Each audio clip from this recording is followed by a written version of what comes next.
अस्सलाम वालेकुम। अॼु आहे 10 अप्रैल संडे। सुबह जा थिया आहिनि 11 ऐं 11 इन करे थिया आहिनि जो मां देरि सां उथी आहियां। राति जो मां गिहु ठाहे छॾियो हो पर मां हिनखे छाणियो न हो छो त देरि थी वई काफ़ी, त मां हिनखे ढके ऐं रखी छॾियो। सो हाणे मां हिते हिन गिह खे हिन छाणी में छाणींदमि। खीर सुराण काढ़ी चुकी आहे सुबुह जो ऐं हाणे हे मूंखे कमु करिणो आहे। हिन महिल इहो छाणण खां पोइ हिते हिनखे त रखी वेंदमि छाणी में विझी, त पियो छणंदो आराम सां। ऐं पोइ मूंखे वरी ॿाहिरि अङण में कमु आहे कुझु। हिते आराम सां गिहु जेको आहे हिन मां छणंदो रहंदो ऐं हलूं था ॿाहिरि।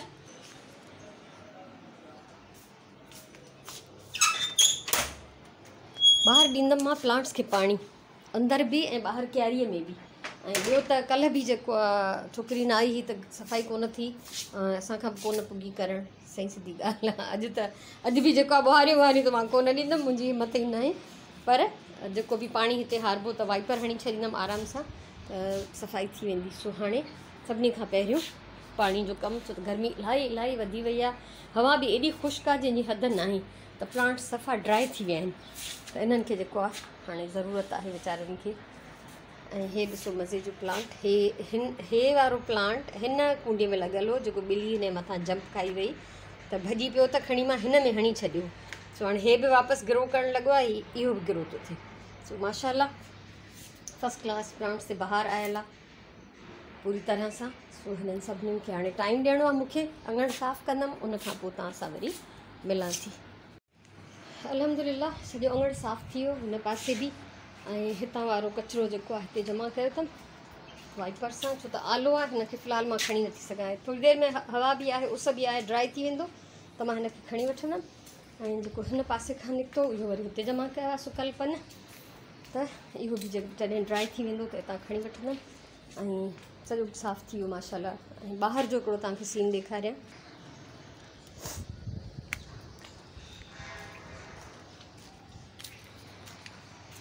जीअं मां ॿाहिरि आयमि त हे मुंहिंजे निम जो वणु जेको आहे न, इहो हिन गाॾीअ जे मथां किरियो पियो हो। ऐं हे पाइप बि कंहिं कढी छॾियो। ऐं हिन में जेके कपिड़े जूं पटियूं ॿधियल आहिनि, ऐं हिकिड़ी हिते बि हेठि बि पई ब्लू कलर जी पटी, उहे बि जेको आहे कंहिं कटे फिटी करे छॾियूं। हे बि निकितल हो, हे बि किरियल हो। सो मां हिनखे ॿीहर हिते बंदि करे वई आहियां। ऐं नई हीअ रसी ॿधी भित में हिकिड़ो पटण, उन सां मां हिनखे सिक्योर कयो आहे। फ़िलहालु अलाए कीअं कयो, के बसि ॾाढो अफ़सोस आहे मूंखे।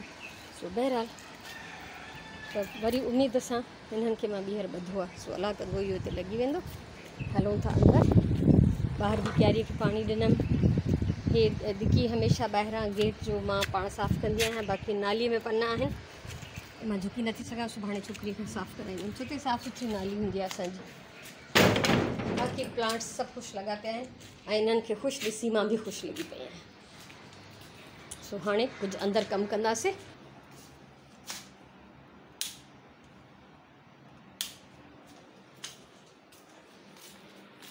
हिते मां हे गिहु छॾे वई हुअमि, इहो बिल्कुलु प्रॉपरली छणी वियो आहे, छो त हाणे दॿाइण सां बि एतिरो नथो निकिरे।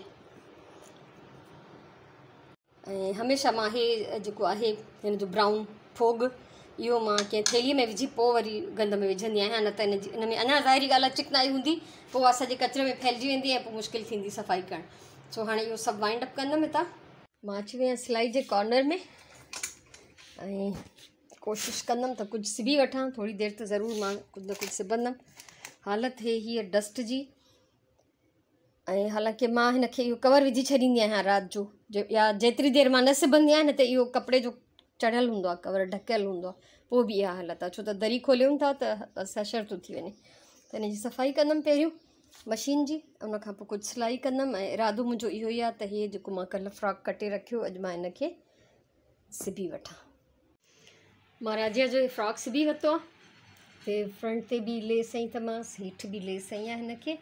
ऐं हिते डेकोरेटिव कुझु बटण हणंदमि जेके थोरा नुमाया हुजनि, ऐं पुठियां बि हिनखे अञा बटण लॻंदा। सो हाणे टाइम थी वियो आहे निमाज़ जो, त मां विझंदमि, निमाज़ पढ़ंदमि, उनखां पोइ अलाए छा कंदमि ख़बर न आहे। जेको बि कंदमि तव्हां सां शेयर कंदमि। त हे हिकिड़ो फ्रॉक रेडी आहे। ऐं ईद जा मां अञा तव्हां सां शेयर न कया आहिनि, सिंपल कपिड़ा आहिनि। ऐं हिकु अञा ईद जो फ्रॉक मां ॿियो बि ठाहींदमि, इरादो आहे, वधीक अलाह खे ख़बर। सो हाणे वञां थी निमाज़ जी तयारी करणु। शाम जा थिया आहिनि 4, त नमाज़ पढ़ी रेस्ट करे ऐं मां हाणे उथी आई आहियां। मां पचायां थी हिते मटर पटाटा ऐं पालक जी भाॼी। पालक फ्रीज़ थियल हुई या सवेर कढी रखी, मटर बि फ्रीज़ थियल आहिनि, पटाटा हाणे हाणे फ्रेश छिलिया कटिया आहिनि। उन खां सवाइ इहे बसरनि जो पेस्ट ऐं टमाटनि जो पेस्ट इहो मां हिन में बोड़ में विझंदमि। ऐं मच्छी कढी रखी आहे थोरी, इहे 2-3 पीस मच्छीअ जा फ्राई कंदमि। इहो असांजो सॼो राति जो खाधो आहे। ऐं उनखां अलावा मानियूं जेके आहिनि उहे फ्रेश एंड टाइम ते पचाईंदमि जंहिं महिल खाईंदासीं। सो फ़िलहालु मुंहिंजो इहे बोड़ थो पचे।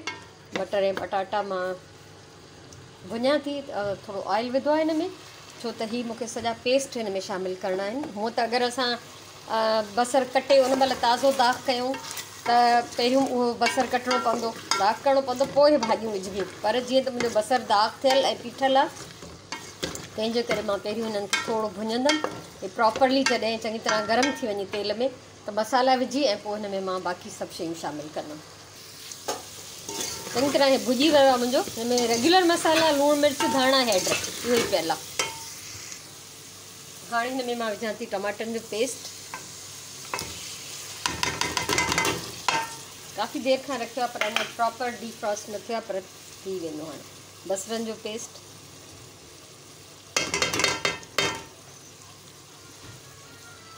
ऐं पहिरियों इनखे असां चङी तरह सां मिलाईंदासीं।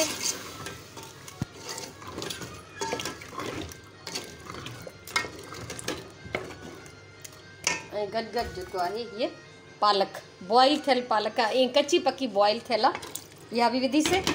ऐं हाणे हिनखे थोरी देरि रखंदमि तेज़ बाहि ते, त जीअं इनखे थोरो टचके ऐं अञा हिनजो कंठो ॻरी वियो। ठीकु आहे। सो इहा असांजी मज़ेदार भाॼी तयारु थींदी ऐं हिन ई पाणी में इहे मटर पटाटा सभु ॻरी वेंदा। 2 मिंट मां हिनखे तेज़ बाहि ते थी रखां, उनखां पोइ बाहि हल्की करे मां हिनखे जेको आहे दम ॾींदमि। हिते बोड़ हाणे टचके थो, हुनजी बाहि मां हल्की करे छॾींदमि। इहो ई टमाटनि जो पाणी ऐं पालक जो जेको बचियल पाणी हुन में इहो ॻरी वेंदो। हेॾा हे सुराण छोला बॉइल करे छॾिया हुआ सुबुह, हे ॿीहर हाणे हिननि खे रेडी थी करे बाहि ते रखियो अथई हल्की बाहि ते। ऐं हिते जेको आहे बॉइल पटाटा इहे छिलबा ऐं जेको बि लवाज़मात हिन चणनि जे चाट जे लाइ कढंदी। ऐं ॿियो हे सुराण ठाहे थी चिकन अथसि बॉइल श्रेड थियल ऐं कुझु चाइनीज़ सब्जियूं कटियल अथसि। ऐं हिननि मां जेके पटाटा आहिनि इन्हनि मां हीअ कटलेट्स थी ठाहे या बॉल्स थी ठाहे कुझु, ऐं 1-2 पटाटो जेको आहे हिननि मां छोलनि में वेंदो ऐं बाक़ी जेके आहिनि इहे मिक्स करे इहे कुझु ठाहींदी। पहिरीं जी अज़ान अची वई आहे ऐं मां बोड़ खे दम ॾेई अचे पहिरियों हीअ चढी सिबियमि राजिया जी मैचिंग उन फ्रॉक सां जेको मां हिन खां पहिरियों सिबियो हो।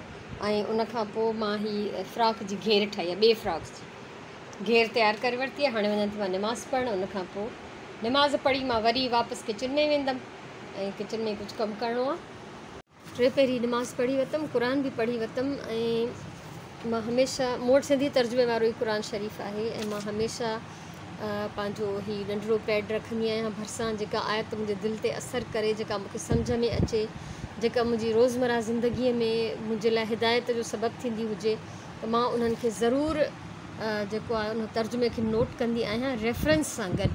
यानी मां सूरत जो नालो बि लिखंदी आहियां, आयत जो नंबर बि लिखंदी आहियां ऐं पोइ मां कॾहिं कॾहिं फ़ुर्सत में वेही सिर्फ़ु इहे तर्जुमा पढ़ंदी आहियां त अलाह साईं असांखे रोज़मर्रा ज़िंदगीअ में छा थो असांजे लाइ फ़रमाए। ऐं जेको असांखे किताबु ॾिनो वियो आहे हयाती गुज़ारण जो हिकिड़ो थ्योरी आहे, उहा आहे छा। कोशिशि कंदी आहियां पूरी त मां कुझु सिखां, हिन मां कुझु पिरायां। सो अलाह सभिनी खे तौफ़ीक़ ॾिए, अलाह क़बूल करे। सो हाणे हलूं था किचन में। हीअ मज़ेदार भाॼी मुंहिंजी तयारु आहे, मटर पटाटा ऐं पालक। धाणा हिन महिल विझंदासीं जंहिं महिल खाईंदासीं। ऐं ऑयल हिते गरम थो थिए, हिन में मां पचाईंदमि हीअ मच्छी फ्राई कंदमि। बिस्मिल्लाह रहमान रहीम। मां हिनखे जेको आहे न थधे तेल में विझणु शुरू करे छॾियो आहे, छो त पोइ जेके छंडा था उथनि उहे हालत था कनि। त हाणे हिनखे थोरी बाहि वधाए पोइ मां ॾींदमि ढक, त जीअं हे छंडा न उथनि अंदरि पची वञे।